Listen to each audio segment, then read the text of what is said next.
Mumtaz TV bersama menegakkan sunnah. Assalamualaikum warahmatullahi wabarakatuh.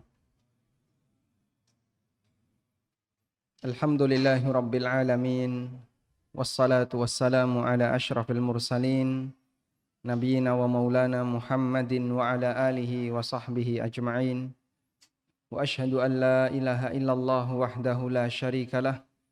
Wa ashhadu anna Muhammadan abduhu wa rasuluh sallallahu alaihi wa ala alihi wa sahbihi wa man tabi'ahum bi ihsanin ila yaumiddin.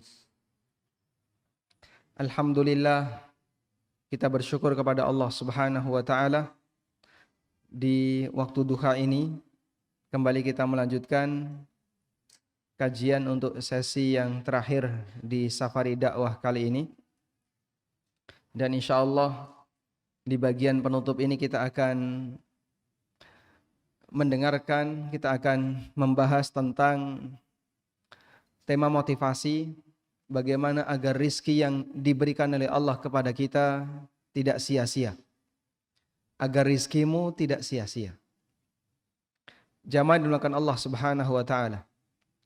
Allah ciptakan kita untuk beribadah kepadanya. Allah berfirman, "Wa ma khalaqtul jinna wal insa illa liya'budun." Tidaklah aku ciptakan jin dan manusia kecuali agar aku perintahkan kepada mereka dan aku larang kepada mereka. Yang dimaksud dengan illa liya'budun, kata Ali bin Abi Thalib, illa li'amurahum wa anhahum, agar aku berikan perintah kepada mereka atau memberikan larangan kepada mereka. Karena inti dari ibadah adalah melaksanakan perintah dan menjauhi larangan. Sehingga beribadah kepada Allah bentuknya ada 4 macam. Melaksanakan yang wajib, melaksanakan yang sunnah, meninggalkan yang haram, atau meninggalkan yang makruh. Dan Allah memberikan kita potensi, baik potensi waktu maupun potensi harta. Dan semua potensi itu bisa diarahkan untuk mendukung kegiatan beribadah kepada Allah Subhanahu wa taala, tergantung dari pemiliknya. Karena itulah potensi satu-satunya yang dimiliki oleh semua manusia di semua usia, berapapun nilai hartanya, yaitu potensi apa? Waktu. Allah jadikan sebagai bagian dari sumpah. Sebagaimana yang Allah firmankan dalam Al-Quran, "Wal asri innal insana lafi khusr." Demi masa, demi waktu, sesungguhnya manusia dalam kerugian. Kenapa Allah bersumpah dengan waktu? Karena ini adalah potensi yang dimiliki oleh seluruh hamba. Baik yang masih muda maupun yang sudah tua, baik yang kaya maupun yang miskin, semuanya pasti punya potensi waktu. Lalu Allah Subhanahu wa taala menyebut dengan sumpah waktu ini bahwa seluruh umat manusia pasti mengalami kerugian. Kenapa mereka mengalami kerugian? Disebabkan karena mereka tidak menggunakan potensi yang merupakan modal itu untuk beribadah kepada Allah Subhanahu wa taala. Sehingga Allah kasih pengecualian, illal ladzina amanu wa amilus shalihat wa tawassaw bis sabr wa tawassaw bil haqqi wa tawassaw bis sabr. Kecuali orang yang beriman, beramal saleh, memerintahkan untuk berwasiat untuk bersabar, berwasiat untuk kebenaran dan berwasiat untuk bersabar. Sehingga siapa yang melakukan 4 hal ini, maka dia dikecualikan oleh Allah Ta'ala di antara orang-orang yang merugi disebabkan karena dia tidak bisa menggunakan waktunya. Oleh karena itu jamaah dimuliakan Allah, orang yang diberi modal oleh Allah berupa kemampuan dari sisi fisik, diberi modal berupa waktu yang longgar, diberi modal berupa harta, diberi modal berupa properti yang lainnya. Selama modal itu tidak dia gunakan untuk ketaatan kepada Allah, maka hakikatnya dia merugikan dirinya sendiri. Sebagaimana orang yang diberi modal waktu, tapi tidak dimanfaatkan untuk beribadah kepada Allah Subhanahu wa taala. Karena itulah jamaah dimulakan Allah taala, ada beberapa potensi dasar yang dimiliki oleh manusia nantinya akan ditanya pertama kali di akhirat. Apa saja, Pak? Yang pertama, umur. Yang kedua, harta. Yang ketiga, waktu muda. Yang keempat, ilmu. Rasulullah sallallahu alaihi wasallam bersabda, "La tazalu qadama 'abdin yaumal qiyamah hatta yus'al." Kaki seorang hamba enggak bakalan bergeser kelak di hari kiamat sampai dia ditanya oleh Allah tentang 4 hal. An umrihi fima afnah. Pertama, dia akan ditanya oleh Allah tentang usianya, umurnya. Untuk apa umur itu dia habiskan? Dan bicara umur sama dengan bicara waktu. Maka pertama kali yang akan ditanya oleh Allah ketika seorang hamba berada di akhirat, sebelum kakinya bergeser, dia akan ditanya oleh Allah tentang waktu. Untuk apa waktu yang Allah berikan kepada kita? Apakah digunakan untuk ketaatan ataukah hanya dibuang sia-sia? Yang kedua, Allah akan bertanya tentang harta. Wa an malihi min aina iktasaba wa fima anfaqa.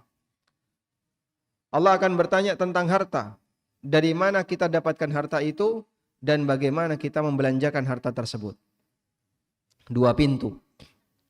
Yang ketiga, wa an syababihi fima ablah. Allah akan bertanya kepada hamba mengenai usia mudanya. Usia muda, orang masih bisa melakukan banyak sekali kegiatan. Masih bisa banyak beraktivitas. Bisa safar kemana-mana, bisa pit-pitan, bisa naik ini. Ketika dia masih muda, Allah akan bertanya, untuk apa masa mudamu itu kau gunakan? Dan yang keempat, wa an ilmihi madza amila bihi. Allah akan bertanya tentang ilmunya. Sejauh mana ilmu itu dia amalkan. Itulah potensi dasar yang dimiliki oleh seorang hamba untuk bisa beribadah kepada Allah. Apabila sang hamba sudah diberi potensi dasar semacam ini, namun tidak dimanfaatkan untuk beribadah kepada Allah, maka seperti orang yang punya modal, tapi tidak digunakan untuk mencari keuntungan, akhirnya dia mengalami kerugian. Dan orang yang rugi itu ketika kapan, Pak? Modalnya, dia membawa modal, tapi pulang minus, bawa utang. Itulah rugi. Sementara dalam hidup ini tidak ada manusia yang berjalan di tempat. Pilihannya hanya 2. Kalau enggak maju, mundur. Pilihan manusia ketika hidup di dunia ini hanya ada 2. Kalau enggak maju, dia mendapatkan pahala, mundur alias berdosa. Allah Ta'ala berfirman, liman sya'a minkum ayyataqaddama aw yata'akhir. Bagi siapa di antara kalian yang maju atau mundur, tidak ada jalan di tempat. Makanya dalam urusan harta, manusia pilihannya hanya 2, yang halal dihisab, yang haram diazab. Kalau tidak digunakan untuk kebaikan, dia gunakan untuk maksiat. Waktu juga sama. Jika tidak dipakai untuk kegiatan ibadah kepada Allah, maka cenderung dia akan gunakan waktu itu untuk bermaksiat kepada Allah.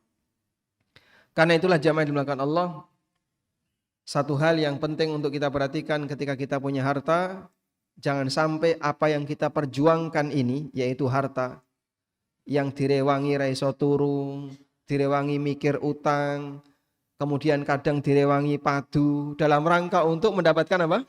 Harta. Namun ternyata tidak bisa mendatangkan pahala untuk kita. Sungguh itu adalah sebuah kesia-siaan. Kita perjuangkan, tapi kita sendiri tidak bisa mendapatkan manfaatnya di akhirat. Di sini kita akan membacakan beberapa keterangan terkait kisah para ulama di masa silam yang mereka berusaha untuk menjadi orang kaya dengan maksud agar bisa memberikan manfaat bagi umat. Kaya dalam rangka memberikan manfaat bagi umat. Baik, sekarang coba kita baca kisah yang pertama. Kisah yang dialami oleh sahabat Sa'ad bin Ubadah radhiyallahu anhu. Sa'ad bin Ubadah radhiyallahu anhu salah satu di antara pemuka suku Khazraj. Penduduk Madinah terdiri dari dua suku besar. Yang pertama, Aus. Siapa pemimpinnya? Siapa pemimpin suku Aus? Sa'ad bin Mu'ad. Sedangkan suku Khazraj pemimpinnya adalah Sa'ad bin Ubadah. Ada 3 Sa'ad yang punya peran besar dan usianya masih muda, 30-an. Sa'ad bin Aus, Sa'ad bin Mu'ad pemimpin suku Aus, Sa'ad bin Ubadah pemimpin suku Khazraj, dan As'ad bin Zurarah. As'ad bin Zurarah. Itulah orang yang pertama kali mendirikan Jumatan. Sehingga saat Nabi SAW datang ke kota Madinah, As'ad bin Zurarah itu yang menggalang Jumatan pertama kali ketika di Madinah. Tempat itu kemudian diabadikan menjadi Masjid Jumat. Tidak terlalu jauh dari Masjid Quba.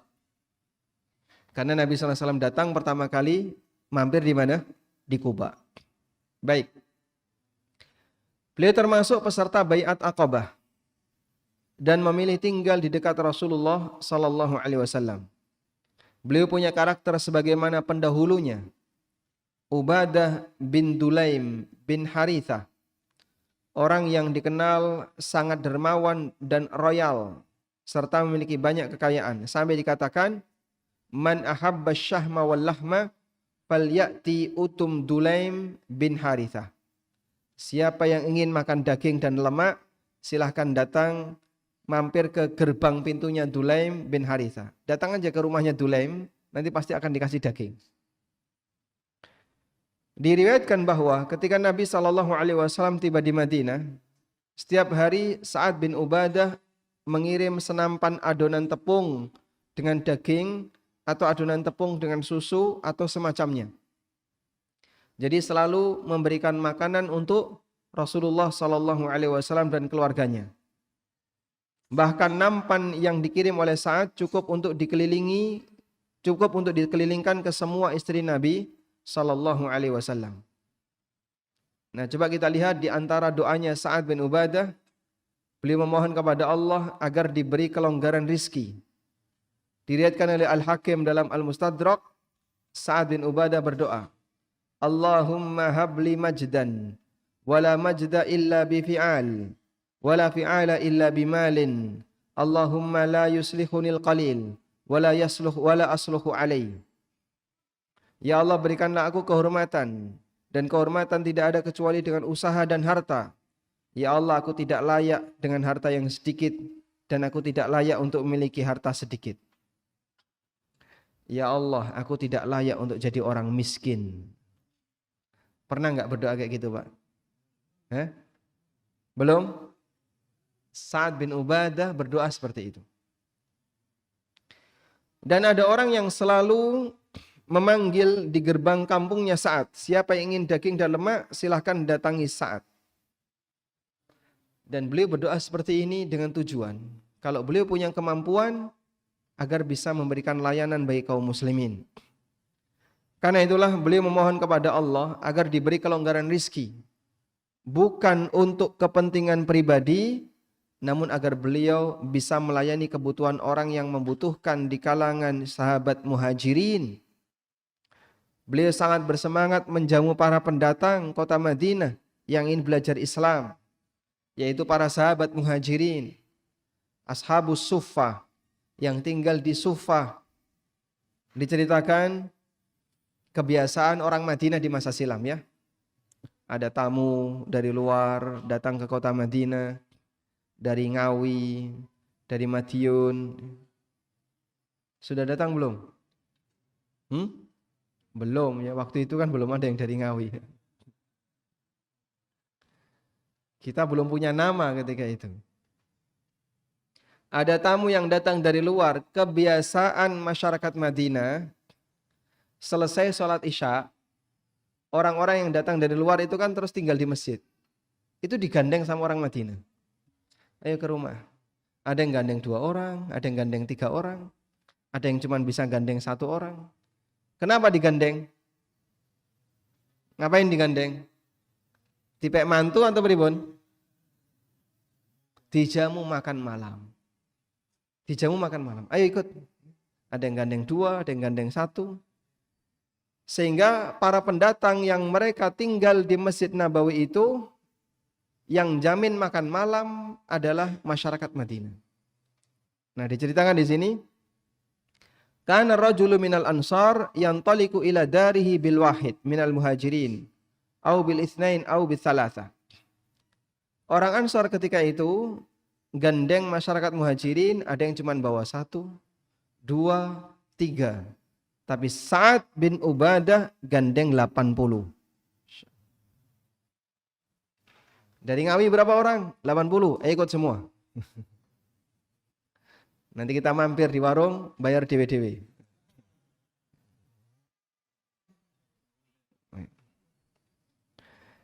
Itulah contoh kedermawanan Sa'ad bin Ubadah radhiyallahu anhu, sehingga beliau memohon kepada Allah untuk diberi kekayaan, bukan untuk kepentingan pribadi, namun agar beliau bisa melayani umat. Masya Allah. Dan itulah semangat seorang muslim. Memberikan bantuan kepada orang lain semampu yang bisa dilakukan. Maka kalau dalam situasi ketika ada orang yang membutuhkan, itu merupakan kesempatan bagi kita apa? Untuk beramal. Bayangkan andaikan seluruh umat manusia di muka bumi ini tidak ada yang mau menerima sedekah, maka orang kaya tidak punya kesempatan untuk punya pahala sedekah. Nah, mumpung masih ada orang miskin, mumpung masih ada unit yang menerima wakaf, mumpung masih ada tempat untuk menyalurkan donasi, misalnya bencana di Cianjur, atau ada pondok yang baru buka lahan, dan seterusnya. Begitu kita punya potensi harta, berarti ini kesempatan bagi kita untuk bisa mendapatkan pahala wakaf, kesempatan bagi kita untuk bisa mendapatkan pahala sedekah, dan seterusnya. Karena itulah jamaah dimulakan Allah, Syekh Abdurrahman As-Sa'di rahimahullah, dalam kitabnya Al-Wasail Mufidah lil Hayati Tayyibah, lil Hayati Sa'idah, cara untuk bisa hidup bahagia. Syekh Abdurrahman As-Sa'di menyebutkan beberapa poin agar hamba itu bisa menjadi orang yang bahagia. Salah satunya, pada waktu kita berbuat baik kepada orang lain, dianjurkan agar kita niatkan dalam rangka bermuamalah kepada Allah, bukan bermuamalah kepada makhluk. Sehingga yang kita pikirkan ketika kita berbuat baik kepada orang lain adalah bahwa saya sedang bermuamalah dengan Allah, bukan bermuamalah dengan Anda. Karena itu, baik ada ucapan terima kasih maupun tidak ada ucapan terima kasih, saya tidak peduli. Yang penting, pokoknya saya bisa beramal. Karena yang kami harapkan adalah pahala dari Allah. Dan itulah yang diajarkan dalam Al-Quran. Allah menceritakan salah satu di antara karakter penduduk surga. وَيُطْعِمُونَ الطَّعَامَ عَلَى حُبِّهِ مِسْكِينًا وَيَتِيمًا وَأَسِيرًا. Mereka memberikan makanan yang paling dia sukai kepada orang lain, orang miskin, anak yatim, dan kepada tawanan. Apa tujuannya? Ma uridu minkum mir rizkin, ma uridu minkum jazaan wala syukura. Innama nut'imukum liwajhillah, la uridu minkum jazaan wala syukura. Aku berikan ini murni karena Allah, aku tidak menghadapkan balasan maupun rasa terima kasih dari kalian. Sampean matur nuwun gak matur nuwun, boten napa-napa. Semoga amalku diterima oleh Allah sehingga saya bisa mendapatkan pahala dari Allah. Makanya kalau si A memberikan sedekah kepada si B, pertanyaannya sebenarnya siapa sih yang lebih mendapatkan manfaat, A atau B? Siapa Pak? A. Kenapa? Kenapa Pak? Karena dengan sedekah tadi A mendapatkan apa? Pahala. Yang itu abadi. Misalnya A memberikan kepada B uang senilai 200.000. Diterima oleh B sebagai sedekah. Pahala yang didapatkan oleh A kekal abadi. 200.000 yang diterima oleh B berapa lama usianya? 200.000 itu berapa lama usianya, Pak? Maksimal 2 hari. Itu pun kalau nggak masuk swalayan. Kalau masuk mall, 200.000 itu deg-degan. Baik. Karena itulah hakikatnya ketika seorang hamba dia sedang mengeluarkan hartanya lalu diterima oleh orang yang menerima sedekah, maka sebenarnya yang lebih mendapatkan manfaat adalah yang bersedekah. Sehingga sebenarnya yang lebih layak mengucapkan terima kasih yang mana, Pak? Yang bersedekah. Ini saya kasih Mas ya 200.000, matur nuwun sampean sik gelem nampa. Terima kasih Bapak masih mau menerima. Semoga jadi amal yang diterima, saya dapat pahala sedekah. Prinsip seperti itulah yang perlu kita kembangkan. Agar saat kita menderma, tidak ada perasaan kalau kita merasa lebih tinggi dibandingkan orang yang menerima sedekah kita. Karena terkadang ujub itu bisa menyebabkan pahala amal jadi hilang, jadi hangus. Sehingga bisa jadi ada orang yang memberikan sesuatu, saat dia ngasih muncul perasaan ujub, lalu dia merasa lebih tinggi, akhirnya menghina dan menjelekkan orang yang menerima sedekahnya. Ya, gaweane mung jolak njaluk. Maka bisa jadi dengan kalimat itu membuat pahalanya jadi hilang. Allah Subhanahu wa taala firmankan dalam Al-Qur'an, "La tubtilu shadaqatikum bil manni wal adha." Janganlah kalian membatalkan sedekah kalian dengan al-mannu wal adha. Al-mannu apa Pak bentuknya, Pak? Al-mannu itu artinya apa? Mengundat-undat. Merasa lebih berjasa. Kowe wis bolak-balik tak kei, saiki tak kongkon pisan kok ora gelem. Aku kira ikhlas. Jadinya gimana? Ya wis ilang kabeh ganjarane. Ngaku ora ikhlas. Kamu itu sudah berkali-kali saya kasih, kok nggak mau nurut sama saya. Begitu dia ngomong seperti itu, langsung hilang pahalanya. Batal sedekahnya. Wal adha, atau orang yang ketika ngasih sambil menghina. Ngasih tapi karo nyeneni. Nah, wong kok gaweane mung njaluk. Iki benalu kayak gini ya. Ngomong seperti itu bisa menghapuskan pahala. Sangat disayangkan. Nah, manusia biasanya seperti ini apabila dalam pikirannya ketika dia beramal tujuannya adalah untuk mendapatkan pujian dari manusia. Karena itu Allah ajarkan kalau beramal tujuan kita adalah pujian dari Allah bukan pujian manusia. Karena itulah jamaah yang dimuliakan Allah Subhanahu wa taala, Allah melarang orang ketika beramal namun tujuannya dalam rangka untuk mencari pujian orang lain, riya. Kalladzi yunfiqu malahu ria'an nas. Seperti orang yang berinfak tapi tujuannya riya. Wala yu'minu billahi wal yaumil akhir, sementara dia tidak beriman kepada Allah dan hari akhir. Sehingga saat infak murni tujuannya untuk nyari perhatian orang lain. Tayyib. Sekarang kita sambung ke kisah yang kedua. Laits bin Sa'ad. Laits bin Sa'ad, ulama dari mana? Dari Mesir. Kunyah beliau Abul Harith, seorang ulama besar di Mesir, ahli di bidang fikih dan hadis. Lahir pada tahun 94 Hijriah, bertepatan atau kurang lebih sezaman dengan zamannya Imam Malik. Dan Laits ini temannya Imam Malik dalam belajar. Imam Malik tinggal di mana? Madinah, sedangkan Laits tinggal di Mesir. Imam Syafi'i pernah mengatakan, Al-Laitsu afqahu min Malik. Laits ini lebih faqih dibandingkan Imam Malik. Ghaira anna madhabahu, hanya saja madhabnya Laits itu tidak dilestarikan oleh murid-muridnya. Makanya tidak ada madhab Laitsi, adanya madhab Maliki. Jadi muridnya Imam Malik itu lebih berperan dalam menyebarkan madhabnya Imam Malik. Muridnya Laits tidak punya peran seperti itu.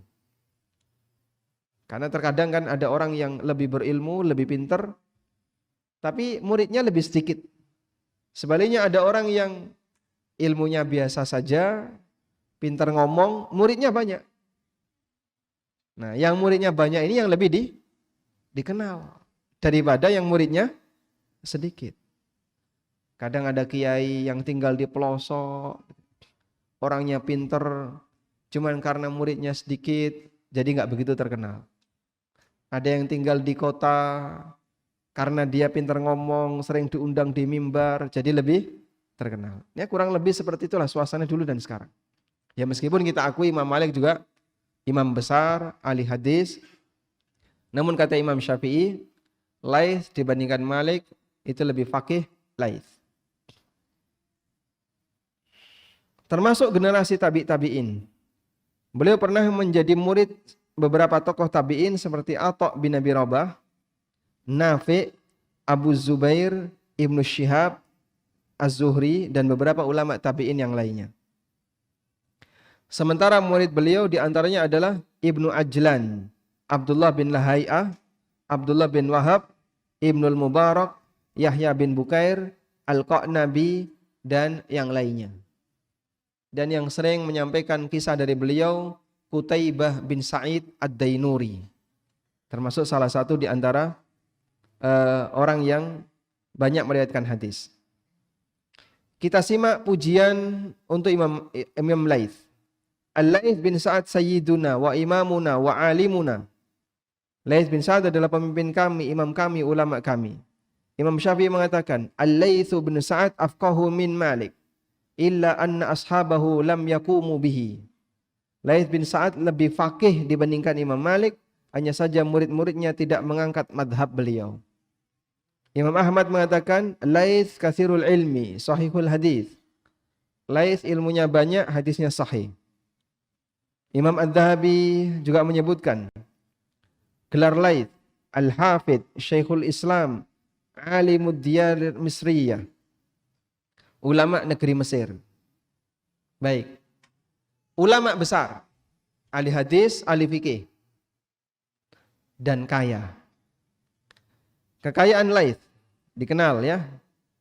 Beliau sangat dermawan dan kaya. Laits termasuk al-qurama al-ajwad, orang yang sangat dermawan. Dikatakan inna dakhlahu kana kulla sanatin 5,000 dinar. Pendapatan Laits dalam setahun mencapai 5.000 dinar. Wa kana yufarriqu fis silat wa ghairiha. Dan Laits suka membagi-bagikannya dalam kegiatan silaturahmi dan yang lainnya.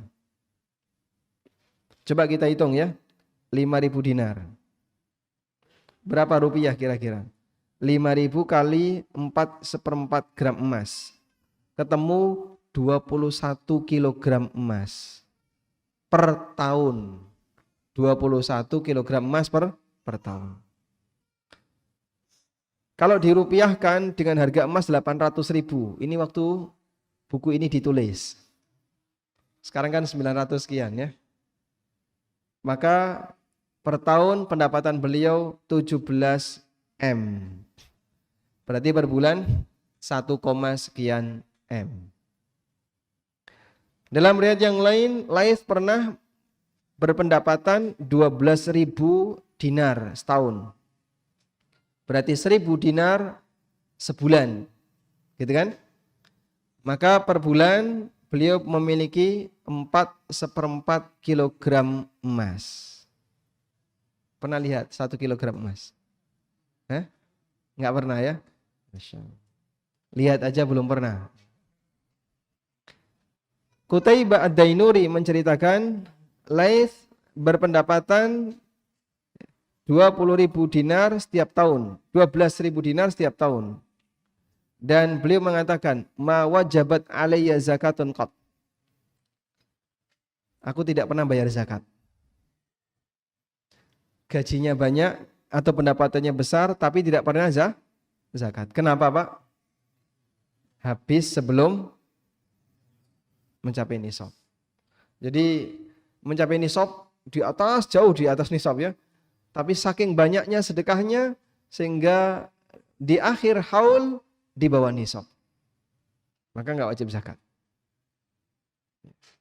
Karena zakat itu perhitungannya kayak gini. Zakat itu kan perhitungannya kayak gini ya. Nah, ini nisab misalnya ya. Angka nisab di sini. Sekarang kurang lebih 80 juta.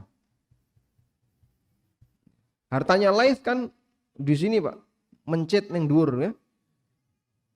Dikasih rentang waktu 1 tahun. Misalnya ini Ramadan, berarti Ramadan berikutnya. Ini angka nisab. Saat Ramadan berikutnya, saldo beliau sudah di bawah nisab. Saking banyaknya yang dikeluarkan. Saking banyaknya harta yang dikeluarkan. Nah. Mansur bin Ammar mengatakan, aku mendatangi Laits. Lalu beliau memberiku 1.000 dinar. Ada tamu datang ke rumahnya Laits, dikasih 4 kilogram emas. Sudah? Kalau mau seperti ini, jadi pemain Saudi yang bisa nyetak gol, insya Allah dikasih Pak. Masya Allah. Waqala, lalu beliau mengatakan, sun bihadil hikmah allati atakallah. Lalu beliau berpesan, jaga ilmu agama yang Allah berikan kepadamu dengan uang ini. Sehingga Mansur bin Ammar tidak perlu bekerja. Pekerjaannya ngajar aja. Karena beliau sudah dicukupi oleh Laits bin Sa'ad. Subhanallah ya. Laits juga dikenal suka memberikan harta kepada para ulama. Harmalah menceritakan, Laits bin Sa'ad memberikan hadiah kepada Malik senilai 100 dinar per tahun. Fakataba Malikun ilaih. Lalu Malik menulis surat kepada beliau, alayya dainun, aku punya utang. Faba'atha ilaihi bi 500 dinar. Maka Imam Laits langsung mengirim 500 dinar, 2 kilogram emas. Beliau juga pernah memberikan 1.000 dinar kepada Ibnu Lahai'ah, seorang ulama hadis. Beliau juga memberikan 1.000 dinar kepada Mansur bin Ammar, ulama ahli nasihat yang tadi sudah kita ceritakan. Allah berikan kelebihan kepada Laits bin Sa'ad, kaya ilmu, kaya materi dunia, dan dunia hanya ada di tangannya, tidak ada di hatinya. Sehingga waktu buang harta itu nyoh itu gampang. Karena hanya ada di tangannya. Tapi kalau masih ada di hatinya, arep metu ya, mikir jauh, kan gitu kan? Apalagi kalau sudah punya banyak keinginan. Baik. Memang kalau membaca cerita seperti ini kayaknya hanya bisa jadi dongeng. Dan di masa sekarang mungkin kita tidak menjumpai manusia seperti dulu. Sampai memberikan harta dalam jumlah yang sangat banyak. Terutama untuk tujuan dalam rangka menjaga ilmu, dalam rangka untuk menjaga dakwah. Sehingga yang dipilih adalah wilayah ilmu. Ada orang royal, tapi dia royal untuk kegiatan yang murni mubah. Acara 17-an, aku sing mokoki. Engko tak undangno artis. Kok gawe teratak ning kene, engko gawe ngene. Kabeh tak bayari. Tapi giliran nyumbang masjid males orang ini. Sama-sama mengeluarkan duit, tapi yang satu menghasilkan pahala besar, yang lain bisa jadi hanya tidak menghasilkan apapun. Makanya beramal itu juga perlu apa? Perlu apa? mempertimbangkan sejauh mana nilai kemanfaatan. Wakaf itu yang tertinggi. Karena itu makna sedekah jariyah adalah wakaf. Dan Jabir bin Abdullah radhiyallahu anhu pernah mengatakan, kata Jabir bin Abdullah, lam yakun min ashabin Nabi sallallahu alaihi wasallam dzu maqdiratin illa waqafa.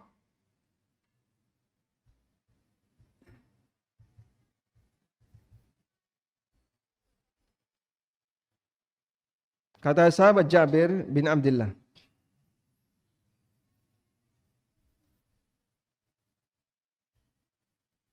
mana tadi?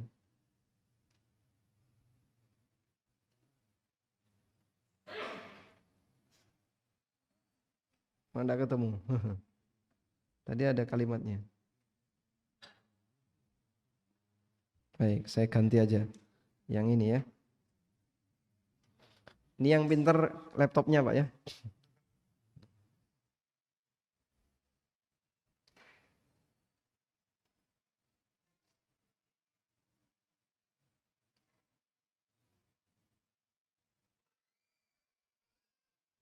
Enggak ketemu juga.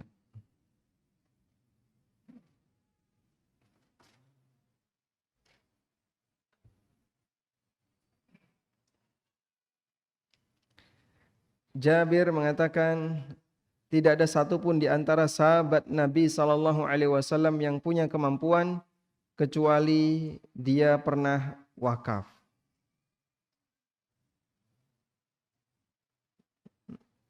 Nah ini kalimatnya. Kelihatan Pak? Kelihatan? Kelihatan ya. Wa qala Jabir. Jabir mengatakan,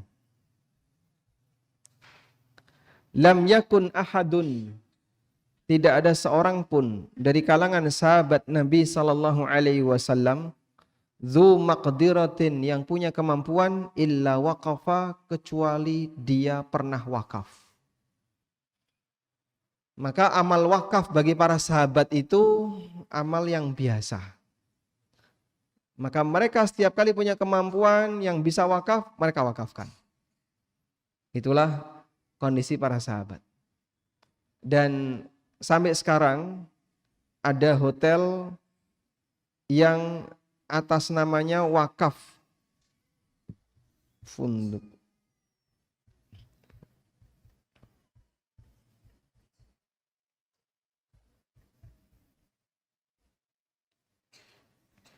Ada hotel wakaf Utsman bin Affan. Kemarin saya lihat hotel itu, tidak jauh dari Masjid Nabawi ya.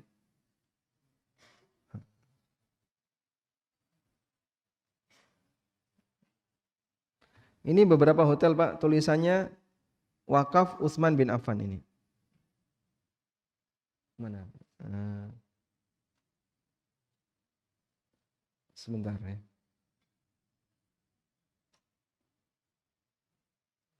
Nah itu tulisannya Funduk Wakaf Utsman bin Affan. Tulisannya raspiro cetha ya, karena gambarnya jadi melawur kalau digedein. Ini tulisannya Funduk Wakaf Utsman bin Affan. Ini enggak jauh dari Masjid Nabawi. Jalan kaki bisa ini. Sehingga ada wakaf sahabat yang sampai sekarang itu masih ada. Wallahu alam, ini asal usulnya seperti apa kita tidak tahu. Cuman ada hotel yang tulisannya wakaf Utsman bin Affan. Baik. Grand Zamzam itu wakaf siapa? Raja Abdul Aziz. Raja Abdul Aziz. Anda lihat ya. Di Abraj Zamzam.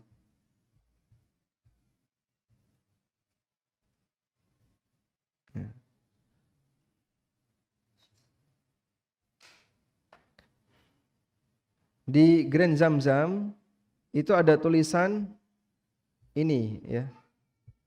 Wakaf Abdul Aziz. Bapak baca yang hijau ini, Pak. Yang hijau ini. Itu tulisannya Waqful Malik Abdul Aziz lil Haramain Syarifain.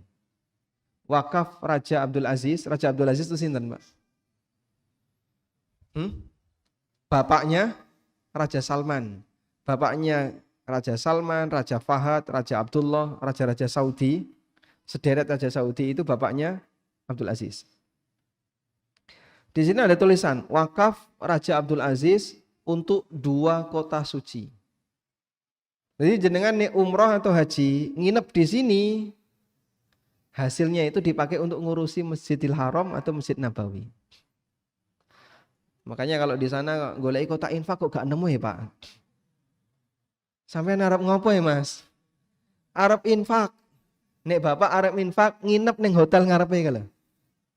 Hasilnya itu dipakai untuk ngurusi Masjidil Haram dan Masjid Nabawi. Makanya kalau ada orang yang komentar, Dumeh ini hotel milik kerajaan, ya, ora dibongkar. Karena kan kanan kirinya dibersihkan semua Pak. Tapi yang ini nggak dibersihkan. Betul itu milik kerajaan, tapi itu wakaf atas nama Raja Abdul Aziz untuk pelayanan 2 kota suci. Sehingga Bapak Ibu bisa lihat ya, operasional Masjid Syamsul Huda per bulan berapa? Berapa? 5M.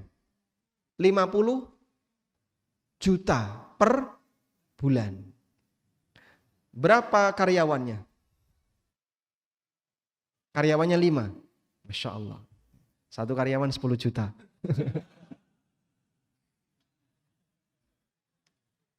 Operasional 50 juta, karyawan 5. Ya, tentu saja untuk yang lain, ya, untuk listrik, untuk ini dan seterusnya. Baik. Anda bisa bayangkan kira-kira berapa biaya operasional Masjidil Haram? Karyawannya berapa Pak? Ribuan. Dan itu pun aneka seragam. Ada yang seragam ini, seragam ini, seragam ini. Dan masing-masing punya tugas yang berbeda-beda. Sampai tukang sapu yang sejarak sekian, yang bawa sapu sambil bawa serok itu Pak berdiri berjejer. Itu karyawan Masjidil Haram. Untuk menjaga kebersihan di lingkungan Masjidil Haram. Masjid Syamsul Huda di sini ya. Ada nggak karyawan sampai jarak 1 kilo? Hah? Ada? Tukang parkir. Nek ono kajian tok. Tapi mereka ini bertugas setiap hari, itu sampai jarak 1 kilo mungkin kurang lebih, masih ada orang seperti itu. Dan itu digaji oleh Masjidil Haram. Di Madinah juga sama. Sehingga ada orang yang mereka bekerja di situ, tapi tidak di dalam masjid, karena dia bertugas untuk membersihkan lingkungan di sekitar masjid. Tayyib. Semangat seperti ini di masyarakat kita mungkin kurang begitu kuat. Karena mereka berpikir wakaf itu harus sesuatu yang besar. Jawabannya tidak Pak. Alhamdulillah kalau ada pembukaan lahan, menerima sekian ratus ribu, menerima 1 juta, 2 juta. Anda wakaf mungkin punya 0, sekian persen dari total masjid. Tidak masalah. Tapi punya bagian, ambil bagian walaupun hanya sedikit. Tayyib. Selanjutnya kita lihat kisah Abdullah bin Mubarak. Siapa yang tidak kenal beliau? Amirul Mukminin fil hadis. Nama lengkapnya Abdullah bin Mubarak bin Wadih Abu Abdurrahman Al-Hamdali. Namun lebih dikenal dengan nama Ibnul Mubarak. Ayahnya berasal dari Turki dan ibunya dari Al-Khawarizmi. Beliau dilahirkan tahun 118 Hijriah. Gelar beliau diantaranya Al-Hafidh, Syekhul Islam, Fakhrul Mujahidin, kebanggaan para mujahid. Karena beliau termasuk orang yang rajin apa? Jihad. Abdullah bin Mubarak, perang itu biasa. Imamuz Zahidin, pemimpin ahli zuhud. Dan masih banyak gelar yang lainnya. Beliau habiskan usianya untuk melakukan safar dalam rangka berhaji, berjihad, dan berdagang. Jarang di rumah. Kemana Abdullah bin Mubarak kalau enggak haji? jihad, dagang. Jadi kebiasaannya cuma safar. Sambil safar itu beliau belajar. Dan setelah beliau dapat ilmu, sambil safar beliau mengajar. Sehingga safari dakwah kemana-mana. Karena itu beliau dikenal dengan gelar As-Safar, orang yang hobi safar. Nah, ini dilestarikan kalau zaman sekarang jadi MBI. Betul nggak? Cuman tujuannya beda. Kalau dulu Abdullah bin Mubarak safar untuk ibadah, lil ilmi wal jihad, wat tijarah wal hajj, untuk belajar ilmu, mengajar ilmu, untuk berjihad, untuk berdagang, dan untuk berhaji. Karena itu apabila kita safar, pastikan safar Anda bernilai pahala. Ya, insya Allah masuk ya, MBI masuk gak? Mana yang MBI mana? Lagi di luar, jaga parkir. Baik. Guru dan muridnya Abdullah bin Mubarak. Beliau sering melakukan perjalanan dan petualangan dalam mencari ilmu, sehingga beliau memiliki guru yang sangat banyak. Di antaranya Sulaiman At-Taimi, Asim Al-Ahwal, Humaid At-Tawil, Rabi' bin Anas, Hisham bin Urwah, dan seterusnya. Masih banyak deretan yang lain. Murid beliau juga sangat banyak, di antaranya Abdurrahman bin Mahdi, gurunya Imam Bukhari. Yahya bin Ma'in, gunung dalam masalah hadis. Hibban bin Musa, Abu Bakar bin Abi Syaibah, penulis kitab Musannaf. Rawahul Musannaf, Rawahu Ibnu Abi Syaibah dalam Musannaf. Uthman bin Abi Syaibah, Ahmad bin Mani', Ahmad bin Jamil, Al-Husain Al-Maruzi, Hasan bin Arafah, dan masih banyak ulama besar yang lainnya. Makanya Abdullah bin Mubarak gelarnya apa? Gunung dalam masalah hadis. Al-Jibal fil hadis. Pujiannya sangat banyak. Coba kita lihat kedermawanan Ibnu Mubarak. Ada sebuah kisah yang diriwayatkan oleh Muhammad bin Isa. Dia berkata bahwa Ibnu Mubarak sering pergi bolak-balik ke kota Tursus. Biasanya ia tinggal di Raqqah, sebuah kota di Syria. Di daerah Khan, pemukiman para saudagar. Di sana ada seorang pemuda yang biasanya datang untuk membantu memenuhi kebutuhannya dan mendengar hadis darinya. Jadi termasuk muridnya Ibnu Mubarak. Pada suatu saat Abdullah bin Mubarak datang ke sana dan tidak menjumpai pemuda itu. Maka ia pun keluar terburu-buru mengikuti rombongan untuk jihad. Tatkala kembali dari medan perang, ia bertanya tentang pemuda tersebut. Beliau mendapatkan info pemuda itu dipenjara karena tanggungan utang senilai 10.000 dirham. 10.000 dirham sama dengan 1.000 dinar. Sebanding ya, sebagai perbandingan harga seekor kambing pada waktu itu 5 dirham. 10.000 dibagi 5 berapa? Coba dihitung. 10.000 mas. 10.000 bagi 5 berapa? Nah? 2.000 kambing. Utang 2.000 wedhus. Lalu Abdullah cari tahu tentang orang yang diutangi itu. Ia pun melunasi utang pemuda itu dan meminta agar orang tersebut tidak memberitahukan kepada satu orang pun tentang apa yang diperbuatnya selama dia masih hidup. Pemuda itu pun dikeluarkan dari penjara dan Abdullah bin Mubarak telah pergi meninggalkan Raqqah di malam hari. Setelah berjalan beberapa saat ternyata pemuda itu mengejarnya dan menjumpainya. Maka Abdullah bin Mubarak berkata kepadanya, "Wahai pemuda, kemana saja kamu ini? Kok lama kita nggak ketemu?" Maka pemuda ini mengatakan, "Wahai Abu Abdurrahman, wahai Ibnu Mubarak, aku dipenjara karena utang." "Loh, kok sekarang kamu sudah bebas? Gimana kok bisa kamu bebas?" tanya Ibnu Mubarak. Pemuda itu mengatakan, "Ada seorang lelaki yang melunasi utangku dan aku pun tidak mengenalnya." Abdullah berkata kepadanya, "Alhamdulillah, segala puji bagi Allah. Pujilah Allah Dan pemuda itu tidak mengetahui siapakah yang sebenarnya telah melunasi utangnya. Sudah? Ketemu orangnya, Pak. Coba tebak siapa kira-kira yang melunasi utangmu. Tak kasih inisial ya. Kita harus menjaga keikhlasan. Ya. Tapi batinnya orang ikhlas. Betapa gigihnya usahanya dalam rangka menjaga keikhlasan sampai ia sembunyikan amal baiknya itu. Hal ini mengingatkan kita kepada sabda Rasulullah SAW tentang 7 golongan yang dinaungi oleh Allah besok di padang mahsyar. Salah satunya adalah orang yang berinfak dengan tangan kanannya, la ta'lamu bihi shimaluhu. Tangan kirinya sampai enggak tahu. Kenapa, Pak? Disembunyikan. Abdullah bin Mubarak bisa menyelaraskan antara perniagaan dengan keilmuan. Suatu hari beliau ditegur oleh Fudail bin Iyad yang sezaman ya. Fudail mengatakan, katanya kamu menyuruh orang untuk zuhud. Dan Abdullah bin Mubarak punya kitab judulnya Az-Zuhdu, judulnya Zuhud.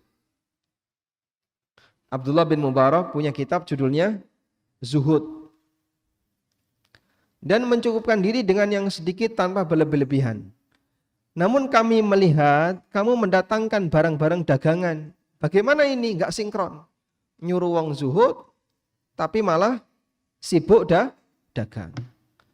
Maka Abdullah bin Mubarak mengatakan, ya Aba Ali, wahai Abu Ali, wahai Fudail, aku berbuat ini demi untuk menjaga wajahku agar tidak meminta-minta dan menghargai kehormatan diri serta menjadikannya sebagai sarana ketaatan kepada Rabbi, kepada Allah Subhanahu wa taala. Maka Fudail berkata kepadanya, betapa indahnya hal ini apabila itu terlaksana. Itulah salah satu contoh orang yang ketika kaya niatnya apa? Untuk memberikan manfaat bagi umat. Wow, muslim sing sugih berapa, Pak? Banyak. Orang muslim yang kaya, Pak? Banyak. Gak kurang, Pak. Tapi kalau kaya hanya untuk kepentingan pribadi, tidak ada nilai prestasi kepada umat. Karena itu yang kita kehendaki adalah harta yang kita perjuangkan itu direwangi padu, kadang nyikut orang, kadang semu ngapusi, kadang apa lagi, Pak? Kadang apa? Rebutan dengan orang lain. Tapi ternyata kita tidak mendapatkan manfaat sama sekali. Sangat disayangkan. Disinilah kita bisa mengambil pelajaran bahwa harta yang kita perjuangkan seharusnya sudah selayaknya kita dapat manfaat. Dan agar kita bisa mendapatkan manfaat dari harta itu adalah gunakan harta itu untuk melayani hidup kita dan memberikan manfaat bagi umat. Wallahu ta'ala alam. Walhamdulillahirabbil alamin. Ini sesi yang pertama. Sampai di sini untuk sesi yang pertama, kita break 5 menit. Setelah itu kita lanjut dengan tanya jawab sampai menjelang zuhur. Begitu, Mas? Baik. Wassallallahu ala nabiyyina Muhammadin wa ala alihi wa sahbihi wasallam.